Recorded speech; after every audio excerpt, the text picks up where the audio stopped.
स्वागत है आप सभी का। आपके साथ मैं हूं स्वप्निल। शुरुआत करेंगे बड़ी खबर से। खबर जैसलमेर से मिल रही है। यहां भारी मात्रा में अवैध बायोडीजल जब्त किया गया है। एक घर के बाड़े में जांच की गई तो यह बायोडीजल सामने आया। जमीन के अंदर ड्रम छुपाया गया था। जेसीबी की मदद से ड्रम निकाला जा रहा है। एफएसएल जांच के लिए बायोडीजल के सैंपल लिए गए हैं। ये बड़ी खबर और एक्सक्लूसिव तस्वीरें हम आपको आपके टीवी स्क्रीन पर दिखा रहे हैं। देखिए, ये वो घर का बाड़ा है जहां पर तलाशी ली गई, जांच की गई तो जमीन के अंदर एक ड्रम मिला। ये ड्रम अवैध बायोडीजल से भरा हुआ था, जब्त कर लिया गया है। ज्यादा जानकारी के लिए बात करेंगे सहयोगी श्रीकांत से। श्रीकांत, क्या जानकारी है? स्वप्निल, मैं आपको बता दूं कि बायोडीजल को लेकर जो है पुलिस सतर्क थी और जो है पुलिस को गुप्त सूचना जब मिली तो पुलिस ने वहां पर छापा मारा। तो एक निजी मकान के पीछे बने बाड़े में ड्रम भरकर जमीन में कुछ दूर जो है वो धूल में जो है वो ड्रमों को दबा कर रखा गया था। बायोडीजल की भारी मात्रा जो है वो मिली। अब तक स्पष्ट नहीं हो पाया कितनी मात्रा है, लेकिन जब तक सूचना की बात करें तो अब तक जो है वो 3 से 4 ड्रम जो है वो निकाले जा चुके हैं। जेसीबी के द्वारा एक कच्ची दीवार को भी गिराया गया है। साथ ही साथ एफएसएल टीम को बुलाया गया है, जो कि अब जो है वो उस बायोडीजल के सैंपल लेगी तो पता चल पाएगा कि कहीं ना कहीं बायोडीजल जो है वो एक ज्वलनशील पदार्थ है और सस्ता ज्वलनशील पदार्थ है। इसे कई तरीके से उपयोग में लिया जाता है। ज्यादातर इसे जो है वो मिलावट के लिए उपयोग किया जाता है डीजल के साथ। और साथ ही साथ जो है और भी कई ऐसे सामान मिलने की सूचना है, लेकिन अभी तक कोई पुष्टि नहीं हुई है। पुलिस जो है वो जाब्ता वहां तैनात है। डिप्टी श्याम सुंदर सिंह सीआई की बात करें तो वो भी वही है और जो है हथियारबंद पुलिस भी वहां पर मौजूद है। ये एक्सक्लूसिव तस्वीर है, इसमें साफ देखने को मिल सकता है। जेसीबी जो है वो एक पूरे बड़े बाड़े को जो है नीचे से धकेल रही है और भी जो है एफएसएल की टीम के डीएसओ भी वहां पहुंचे, जो कि वहां से सैंपल लेकर अब जांच के लिए भिजवाए जाने हैं। और जैसलमेर में ये पहली बड़ी कार्रवाई है बायोडीजल को लेकर। पिछले लंबे वक्त में बायोडीजल को लेकर कई ऐसी सूचनाएं मिली, लेकिन कहीं भी पुलिस को ऐसा बड़ा जत्था जो है कभी नहीं मिला था। लेकिन इस बार जो है पुलिस के हाथ बड़ी सफलता लगी है। एसपी अजय सिंह जो है खुद कहीं ना कहीं बायोडीजल कलेक्शन एक्शन मोड में है। उनके निर्देश पर ये सारी कार्रवाई जो है वो की गई है, ऐसी सूचना अब तक हमें मिली है। जी स्वप्निल, शुक्रिया तमाम जानकारी के लिए। और बीकानेर से भी बड़ी खबर मिल रही है। सहकारिता विभाग में महाभ्रष्टाचार का खुलासा हुआ है। एसीबी की अलग अलग टीमों का सर्च अभियान जारी है। आरोपी अधिकारियों से गहन पूछताछ की जा रही है। घर, दफ्तर और अन्य ठिकानों पर तलाशी ली गई। नियुक्ति, वेतन विसंगतियों में भ्रष्टाचार मिला है। कई टेंडर्स में भी भ्रष्टाचार का खुलासा हुआ है। जैसे जैसे जांच आगे बढ़ रही है, ये भ्रष्टाचार कितना बड़ा है ये भी साफ होता जा रहा है। जैसे जैसे जांच आगे बढ़ रही है, कागजात मिल रहे हैं, अन्य चीजें मिल रही हैं, सबूत मिल रहे हैं, इस भ्रष्टाचार पर मोहर भी लगती जा रही है। ज्यादा जानकारी के लिए बात करेंगे सहयोगी सौरभ से। सौरभ, क्या जानकारी है? देखिए, एसीबी को इस विश्वस्त सूत्रों से यह सूचना मिली थी कि बीकानेर संभाग का जो सहकारिता विभाग है, जिसमें अतिरिक्त रजिस्ट्रार, सहकारिता समितियां के जो उच्च अधिकारी हैं, वो अपने अधीनस्थ कार्मिकों की नियुक्तियां, वेतन विसंगतियों के निस्तारण और जो विभिन्न टेंडर होते हैं उसमें बड़े पैमाने पर भ्रष्टाचार कर रहे हैं। जिसके बाद एसीबी ने इस मामले में निगरानी रखते हुए एक तलाशी अभियान जो है वो चलाया। एसीबी ने प्रथम सूचना भी इसमें दर्ज कर ली है और इस वक्त बीकानेर, श्रीगंगानगर और चूरू यहाँ पर जो है वो अलग अलग विभागों में जो है वो कार्रवाई इस वक्त एसीबी की चल रही है। एसीबी के जो डीजी हैं बीएल सोनी, उन्होंने बताया कि जो एमडी केंद्रीय सहकारी बैंक लिमिटेड श्री गंगानगर के जो मंगतराम खन्ना हैं और वो अपने अधीनस्थ कर्मचारी जो है नौरंग लाल बिश्नोई, उप रजिस्ट्रार और एक प्राइवेट व्यक्ति, ये लोग कुछ लोगों के साथ मिलकर लोगों से रिश्वत की राशि का लेन देन कर रहे हैं। इस प्रकार की जानकारी जो है वो पुष्टि हो गई। उसके बाद जो है वो इन तीनों ही लोगों के घरों पर इस वक्त सर्च का कार्रवाई चल रही है। एसीबी ने कई मात्रा में जो है वो दस्तावेज भी जब्त किए हैं। इन तीनों को अभी निरुद्ध करके जो है वो पूछताछ एसीबी द्वारा की जा रही है। तो अभी ये पुष्टि तो हो गई है कि इन्होंने भ्रष्टाचार किया है।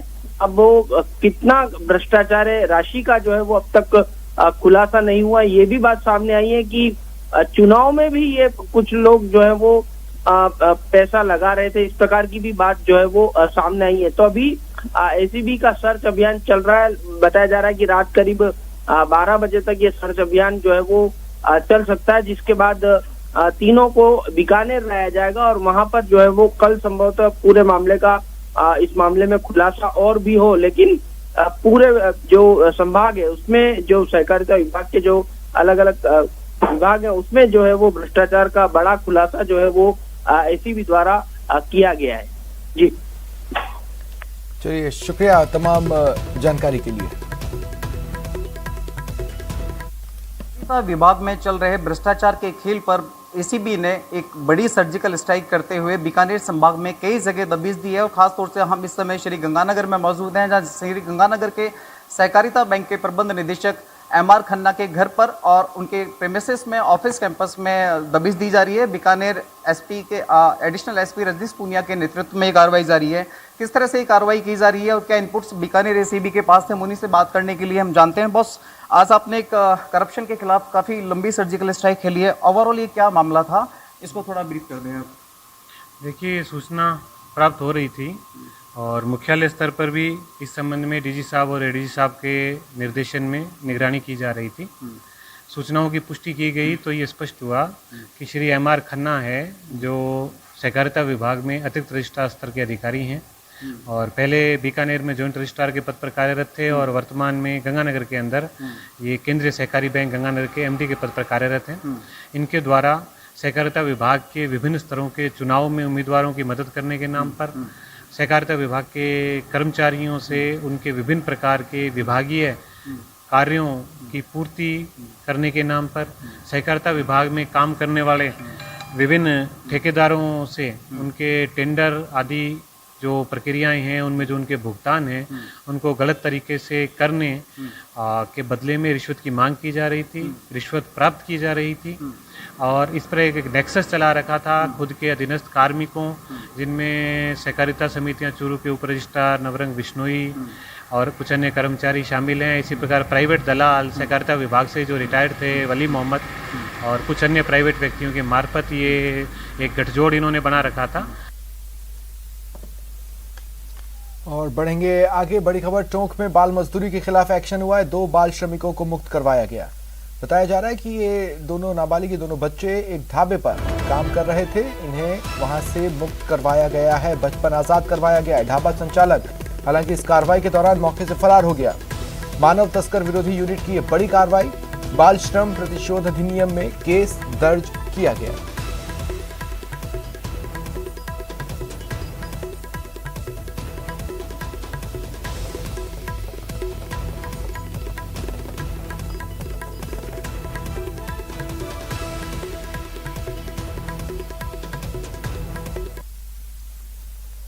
और अब बात गांव की सरकार की, जिसकी तस्वीर कल साफ हो जाएगी। पंचायती राज चुनाव के नतीजे कल आने हैं। जिला मुख्यालयों पर मतगणना होगी। सुबह 9 बजे मतगणना शुरू हो जाएगी। निर्वाचन आयोग ने तैयारियां पूरी कर ली हैं, तो काउंटिंग का काउंटडाउन शुरू हो चुका है। 6 जिलों की 78 पंचायत समितियों में मतदान हुए। साथ ही ये भी बता दें कि प्रदेश के 6 जिलों की जिला परिषद और पंचायत समिति सदस्यों के लिए 3 चरणों में मतदान हुआ। अब शनिवार को मतगणना है, जो सुबह 9 बजे जिला मुख्यालयों पर शुरू होगी। राज्य निर्वाचन आयोग ने कोरोना संबंधी प्रोटोकॉल को लेकर पूरी तैयारी की है। सभी जिला निर्वाचन अधिकारियों को कह दिया गया है जो भी आवश्यक दिशा निर्देश हैं उसे फॉलो किया जाए, जैसे जीत के बाद किसी भी उम्मीदवार का विजयी जुलूस, रैली निकालना या अधिक संख्या में लोगों का इकट्ठा करना, आम सभा करना प्रतिबंधित रहेगा।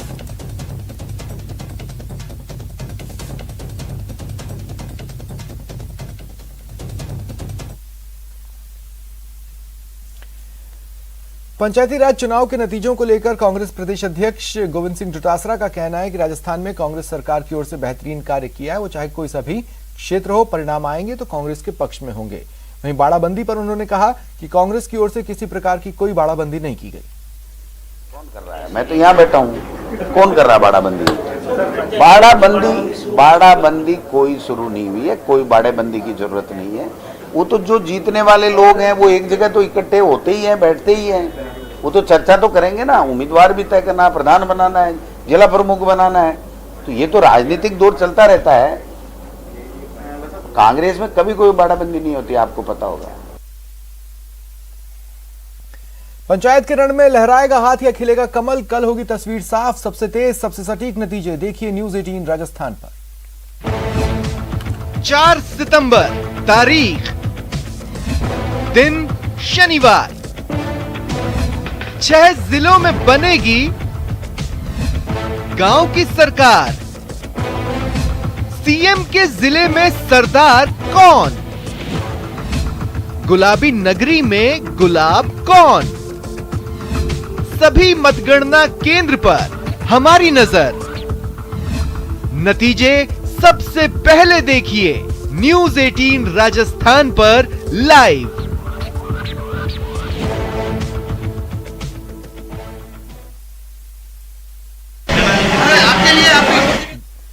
बढ़ेंगे आगे। चित्तौड़गढ़ के श्री सांवलिया जी मंदिर को लेकर उद्योग मंत्रालय राष्ट्रीय बोर्ड के सदस्य प्रोफेसर राजेश शर्मा सांवलिया ने विवादास्पद बयान दिया है। राज्य मंत्री दर्जा प्राप्त राजेश सांवलिया मंदिर पहुंचे और पूजा अर्चना के बाद मीडिया से बातचीत में कहा कि सुनने में आ रहा है कि मंदिर में चोर लुटेरे और स्मगलर चढ़ावा चढ़ा रहे हैं और भगवान को अपना पार्टनर बताते हैं। हाल ही में एक भक्त की ओर से मंदिर को दिए गए चांदी के अफीम के पौधे पर भी आपत्ति जताई। सुना है जहाँ पर चोर, डाकू, स्मगलर सभी तरह के लोग आकर भगवान सांवलिया सीट को अपना पार्टनर बनाते हैं और पार्टनर बनाने के बाद उनकी मनोकामना पूर्ण होती है। अभी कुछ दिन पहले मैंने सुना कि एक चांदी का अफीम का पौधा गिफ्ट में किया, एक सोने का गिलास और थाली गिफ्ट करी। तो सारी देश की जनता को मैं ये कहना चाहूँगा, जो भारत की भूमि है, ये भूमि पूरे विश्व से अलग इसलिए है कि इस भारत की भूमि पे कोरोना का संकट आने के बाद भी भारत में कोई इतनी तबाही नहीं आई जैसे अमेरिका या और देशों में आई। मरुधरा में सरकारी टीचर बनने का सपना देख रहे युवाओं के लिए अच्छी खबर। शिक्षा मंत्री गोविंद सिंह डोटासरा ने ऐलान किया कि 26 सितंबर को होने जा रहे रीट एग्जाम की तैयारियां पूरी कर ली गई हैं। रीट एग्जाम की तैयारियां पूरी, 4000 सेंटर, 25 लाख उम्मीदवार। Rajasthan eligibility exam for teachers यानी रीट की तारीखों का इंतजार खत्म हुआ। रीट परीक्षा को लेकर शिक्षा मंत्री गोविंद सिंह डोटासरा ने अहम बैठक की, जिसके बाद उन्होंने ऐलान किया कि 26 सितंबर को रीट एग्जाम कराने की पूरी तैयारी कर ली गई है।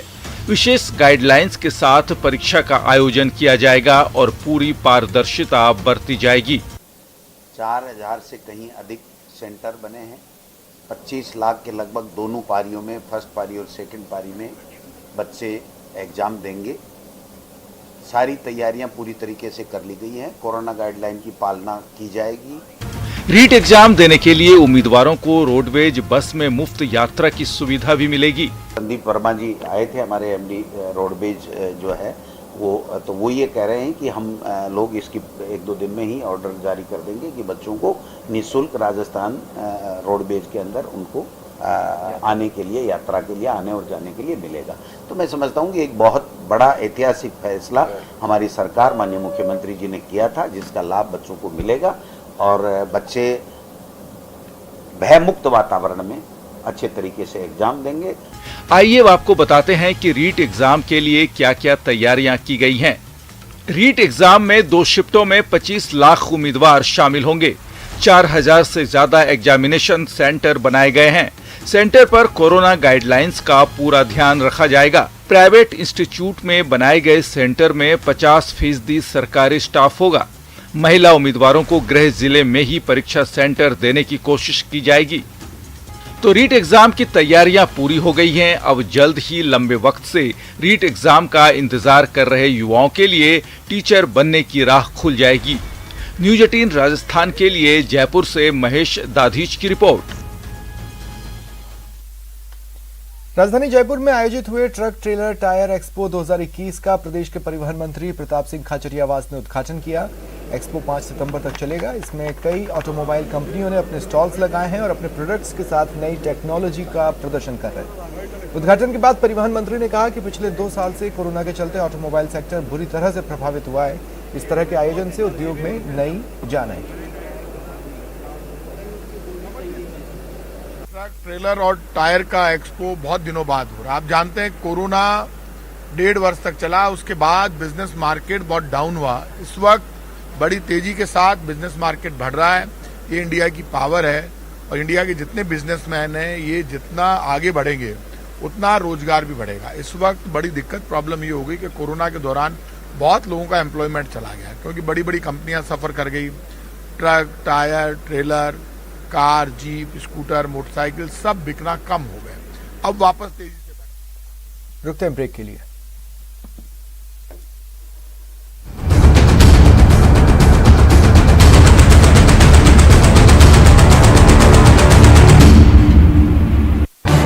इस न्यूज हेडलाइंस के प्रायोजक पेट सफा आयुर्वेदिक जूस, पेट सफा हर रोग दफा।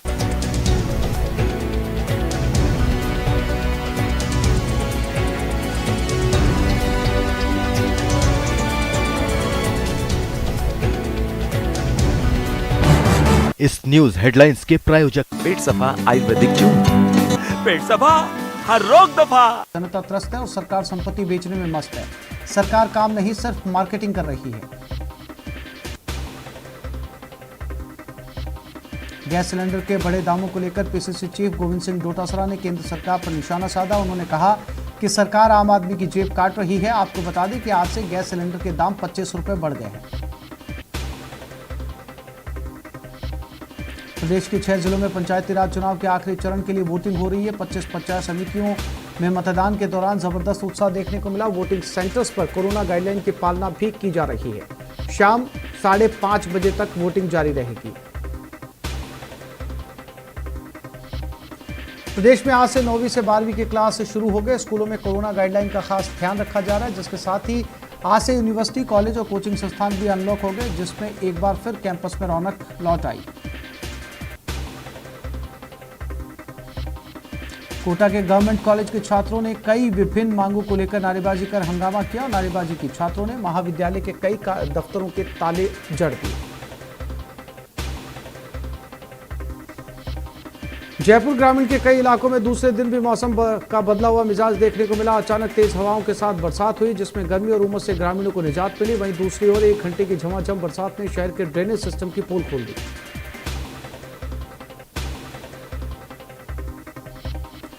भारतीय क्रिकेट टीम ने 2 सितंबर से 2 ओवल में खेले जाने वाले चौथे टेस्ट के लिए टीम में कुछ बदलाव किए। लीड्स में हार के बाद चयन समिति ने टीम प्रबंधन के अनुरोध पर चौथे टेस्ट के लिए तेज गेंदबाज प्रसिद्ध कृष्णा को भारतीय टीम में शामिल किया।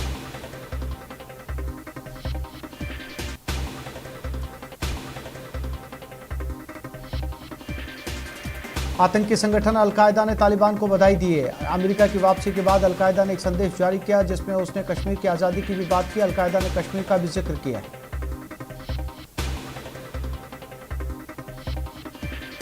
अफगानिस्तान में पश्चिमी ताकतों की मदद करने वालों के घरों के दरवाजे पर तालिबानी अदालत में हाजिर होने के फरमान चिपकाए जा रहे हैं। उनसे कहा जा रहा है कि या तो समर्पण कर दो या मारे जाओ।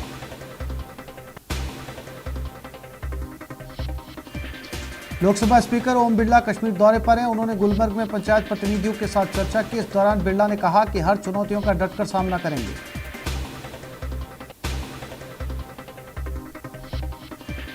बेंगलुरु में कांग्रेस नेता सचिन पायलट ने प्रेस कॉन्फ्रेंस कर केंद्र सरकार पर निशाना साधा। उन्होंने कहा कि महंगाई से जनता त्रस्त है और सरकार संपत्ति बेचने में मस्त है। सरकार काम नहीं सिर्फ मार्केटिंग कर रही है। गैस सिलेंडर के बढ़े दामों को लेकर पीसीसी चीफ गोविंद सिंह डोटासरा ने केंद्र सरकार पर निशाना साधा। उन्होंने कहा कि सरकार आम आदमी की जेब काट रही है। आपको बता दें कि आज से गैस सिलेंडर के दाम 25 रुपए बढ़ गए हैं। प्रदेश के 6 जिलों में पंचायती राज चुनाव के आखिरी चरण के लिए वोटिंग हो रही है। 25 पंचायत समितियों में मतदान के दौरान जबरदस्त उत्साह देखने को मिला। वोटिंग सेंटर्स पर कोरोना गाइडलाइन की पालना भी की जा रही है। शाम 5:30 बजे तक वोटिंग जारी रहेगी। प्रदेश में आज से 9वीं से 12वीं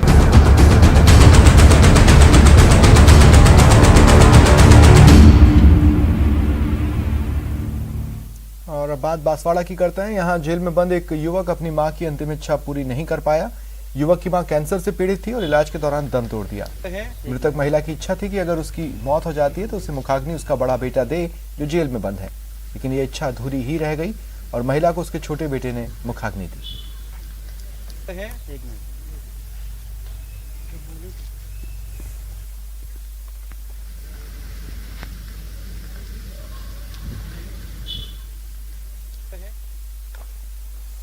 क्या आपने कभी किसी को उल्टे अक्षरों में लिखते देखा है? शायद आपका जवाब ना होगा, लेकिन हम आपको कोटा के एक ऐसे शख्स से मिलवाते हैं जो उल्टे अक्षरों में लिखने में माहिर है।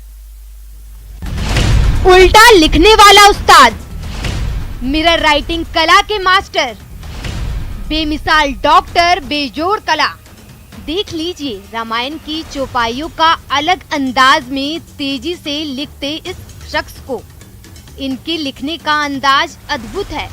इनके लिखावट को आप पढ़ नहीं पाएंगे क्योंकि ये उल्टा लिख रहे हैं, वो भी तेजी से। इनकी लिखावट को जब आप मिरर में देखेंगे तब सीधा नजर आएगा। जी हाँ, कोटा के इटावा के रहने वाले इस हुनरमंद शख्स का नाम पुरुषोत्तम मीणा है, जो पेशे से डेंटिस्ट हैं और मिरर कला यानी उल्टा लिखने में माहिर हैं। दरअसल डॉक्टर पुरुषोत्तम मीणा को मरीजों के दांतों का इलाज करने के दौरान मिरर कला की ऐसी प्रैक्टिस हुई, इन्होंने उल्टा लिखने में महारत हासिल कर ली। डॉक्टर पुरुषोत्तम को भगवान राम में गहरी आस्था है। हर रोज समय निकालकर रामायण की चौपाइयों को उल्टा लिखते हैं। तो हम लोग जैसे पेशेंट आते हैं तो हम लोग ऊपर के दांत को देखने के लिए हम मिरर का यूज करते हैं। तो मिरर का यूज करते करते मुझे एक दिन में अपना खुद का नाम लिख रहा था, तो उसको देखते मैंने देखा अरे मैंने अपना नाम उल्टा लिख दिया।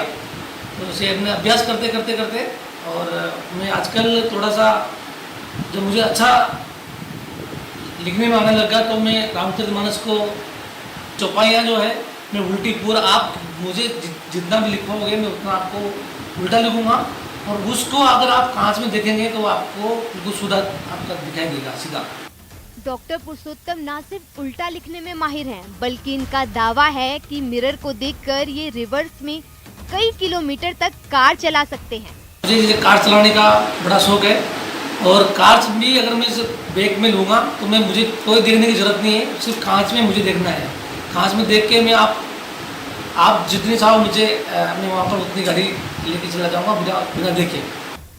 अपनी बेजोड़ कला से इस बेमिसाल डॉक्टर ने सबको हैरान कर दिया है। अब ये अपनी अद्भुत कला को बांटना चाहते हैं, दूसरों को सिखाना चाहते हैं ताकि इनकी गजब की कला आगे बढ़े। न्यूज़ 18 राजस्थान के लिए कोटा से शाकिर अली की रिपोर्ट। और चलिए अब बात जैसलमेर के किसानों की, जो पहले तो बारिश नहीं होने से परेशान थे, अब बीमा का एक मुश्त भुगतान नहीं होने से दुखी हैं।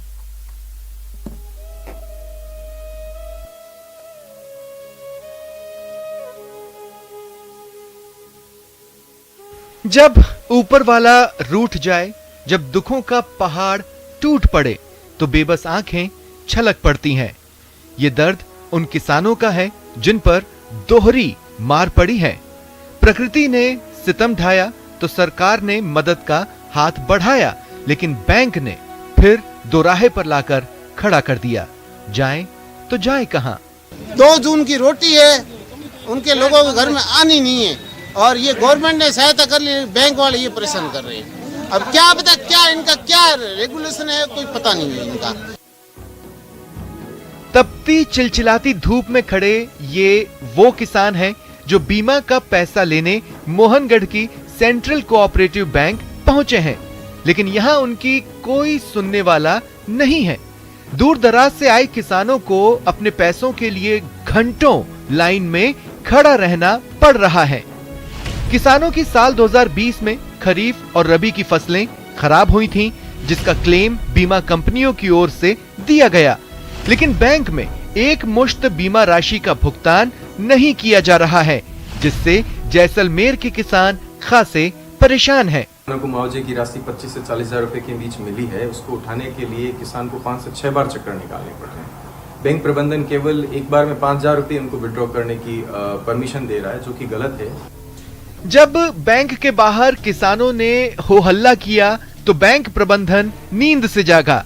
मैनेजर का कहना है कि बैंक की कैश लिमिट बढ़ा दी गई है, अब जल्द ही सभी किसानों का पूरा भुगतान कर दिया जाएगा। कैश की लिमिट बढ़ा दी गई है, आज से सभी किसानों को बहुत जल्दी पूरे के पूरे उनके क्लेम का पैसा भुगतान कर दिया जाएगा। और बैंक प्रशासन और एमएलए साहब से मेरी बात हो गई है और आज से कैश की लिमिट भी बढ़ा दी गई है और जल्दी ही इन किसानों को अपने क्लेम का पूरा पैसा भुगतान कर दिया जाएगा। बहरहाल संकट की इस घड़ी में सरकार किसानों के साथ खड़ी दिख रही है। जरूरत है कि बैंक भी किसानों की परेशानी को समझे और जल्द से जल्द बीमा का भुगतान करे। श्रीकांत व्यास, न्यूज़ 18, जैसलमेर। और फिलहाल इतना ही। नमस्कार।